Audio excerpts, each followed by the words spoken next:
Hello, everyone. My name is Brandon Mitchell. I'm a research assistant with the Dana Foundation Career Network in Neuroscience and Society. And today I'm joined by Shawna Bonilla. Shawna is currently a fellow of the Dana Foundation Neuroscience and Society Education Program, and she holds a Master of Science in Psychology and a Bachelor of Science in Neuroscience from Temple University.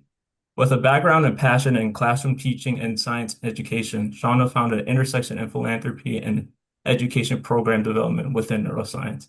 And I kind of want to spin this over now to our amazing interviewee here. And kind of speak of, I want to know like what would kind of led into this, I guess, multi-pointed intersection of neuroscience, education, philanthropy, classroom work, and like what really brought you like this attention towards this area for a possible career in just any future.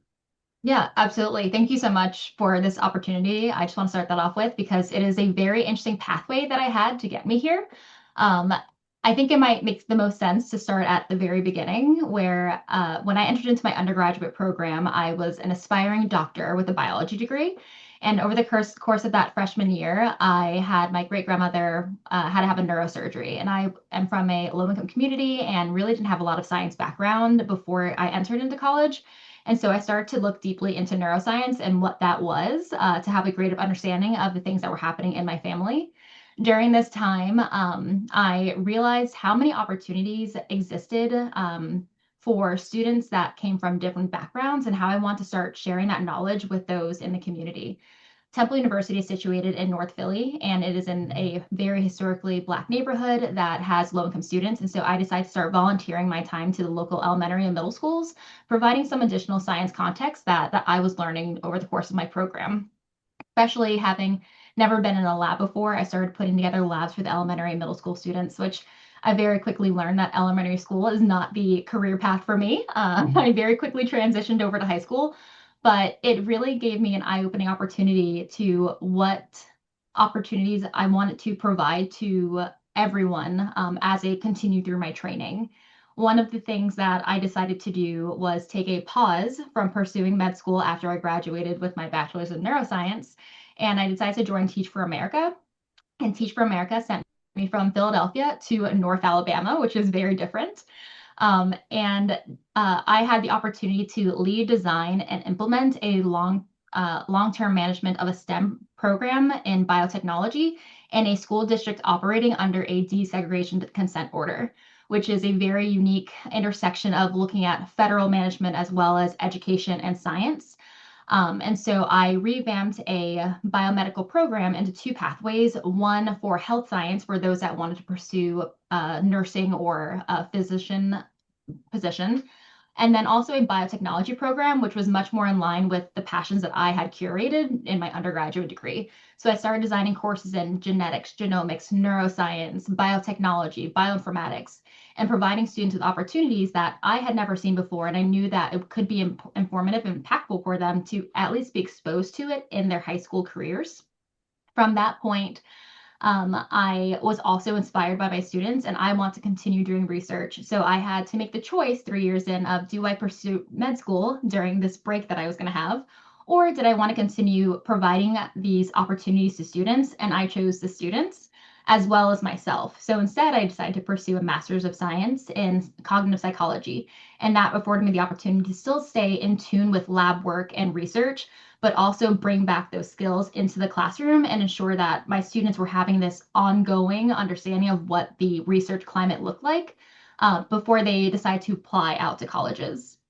About halfway through, I became a magnet coordinator, and that allowed for me to have an even bigger impact that I was very excited about. Instead of only being able to really reach students in the classroom, it then gave me the opportunity to do more community outreach events. And so when you provide opportunities to families, community leaders, and really start to bring together these industry and university connections, there's so many opportunities for folks to really see that this is a gap that they didn't know they had and be able to start seeing themselves in the science and the research that didn't previously exist. Yeah. I think that's and quite I really appreciate hearing that, Sean. A very I think a very inspiring story to hear the jumps from undergrad to maybe I need a break to reevaluate things or find something I be part of something more, a little bit more than maybe initially thought.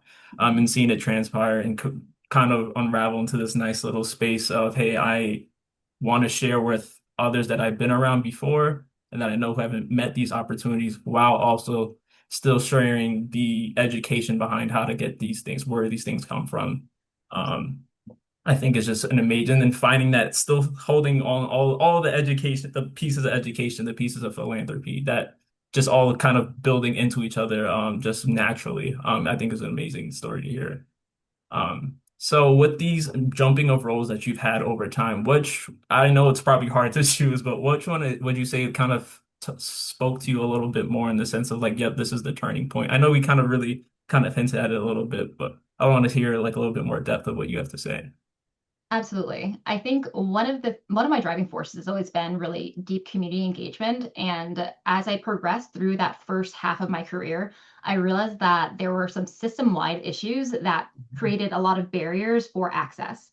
And as I transitioned, I realized that I needed to have a greater hold on being able to think of short-term and long-term strategy from outside of just a school setting, which is how I became the fellow at the Dana Foundation. So I was familiar with the Dana Foundation prior to applying for this position, primarily through International Brain Bee, Brain Facts, and Brain Awareness Week, because we would host community events for it. And I really want to be able to take a larger scale approach to really start reaching and using funding and grant making as a pathway to success for everyone, students, educators, professionals of all types, whether it's in informal, formal settings.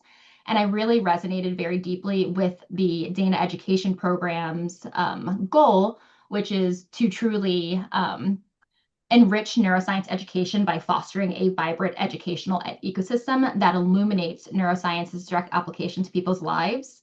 And I think that when positioning myself here at Dana has really allowed for me to fund projects that are reaching a larger scale of people across the country that I would not have been able to do just operating within a small school system.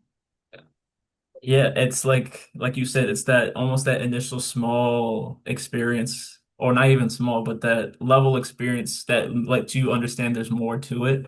And then there's definitely a more space of it to definitely grow and improve, which is not always mutually exclusive. So Mhm. I think that's very I think it's very inspiring to hear as well, and just very interesting to see that, hey, once you push for these things, it can be possible. I guess now you kind of really spoke to some projects a little bit. Was there a hands-on project that you really got to, whether it be through approval and grant funding, through hands-on work as an active participant, that you could really speak to that was really like one of those parts of like, wow, I can't believe I'm really doing this right now. Like this is a great area. This is like something I didn't think you would think would be initially was initially only an idea that you felt really proud of.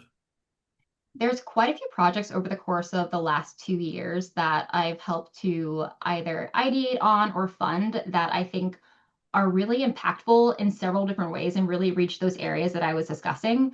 Um, there are three projects actually in particular I can think of that intersect in different ways for educators and for students.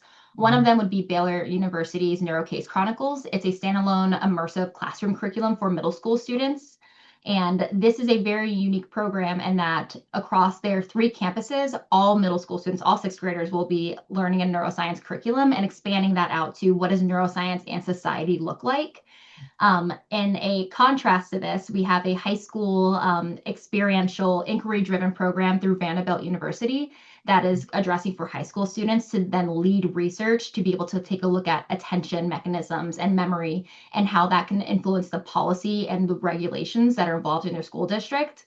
But on the flip side of that, I have also worked very closely with Columbia University's Zuckerman Institute as they develop several different types of programs for educators to bring neuroscience and society into their classrooms, whether that's social media, attention, well-being, AI. And so when you also are training teachers and taking both levels of directly training students and training teachers, that blend is really impactful. And I think that the experience that I had operationally, but also strategically creating curriculum previously and then bringing it now to this role and really fostering it and troubleshooting those insights with each of these different locations has been incredibly fulfilling. Yeah. Yeah, because not only are you just understanding the importance of the population of the student and what needs to be presented to them, but you're also thinking from the side of your own former self, probably as well as an educator as well, and giving that an education programming and understanding like, well, maybe this doesn't fit here, but this might fit for this program over here with this set of educators or these set of future folks here. And I Absolutely. think being able to kind of decide that and be probably part of it is probably a tricky puzzle, but and also very fulfilling to see it be able to flourish into such ways like like you mentioned in these three previous programs. Absolutely. Kind of, I think you shared an amazing story and just an amazing I not maybe the most what we're trying to show here is not the maybe the most fluid and the maybe straight line that everyone sees most structural majors in neuroscience and in the science life sciences of this sort, but to also see that there's multiple ways to contribute this to this way and how it reflects into our society as well, through whether it be direct application through patients or just through normal education schooling for our students and for educators. So that's just amazing stuff that it just really has my gears turning a bit about thinking about stuff as well. And then I guess kind of just to end for our final question is for students, early professionals, early graduates, maybe late graduates like myself, um, who are interested in me possibly just diving into this idea of how do I connect my love for neuroscience with the work I want to do in the community, work that I want to do with just not in a lab, but with everyone in my circle as well. Yeah, I would definitely say finding the blend of your passion for professional research or whatever it may look like. For me, I knew that I started off by saying that I wanted to be a doctor, and then I decided to not pursue that. But I knew I still wanted to contribute to research in some way and continue professionally in neuroscience. Finding that blend, but also feeling fulfilled with reaching people was my pursuit. And I think that ensuring that you are finding that blend of whatever it looks like, and it's very often not just a direct path, but finding the small pieces that give you joy and then turning that into the large scale component of your career is going to be the most fulfilling aspect, I think, moving forward. It certainly has been for me. Uh, I think that's definitely some advice I would take with my along for myself, and I would definitely share as well. Shawna, I just really want to say thank you again, for taking the time out and doing this interview with us, with the Dana Career Foundation, and just sharing this wonderful intersection of philanthropy, education, program development, through your eyes and through your experience. So once again, we just want to say thank you. Yes. Thank you so much, Brandon.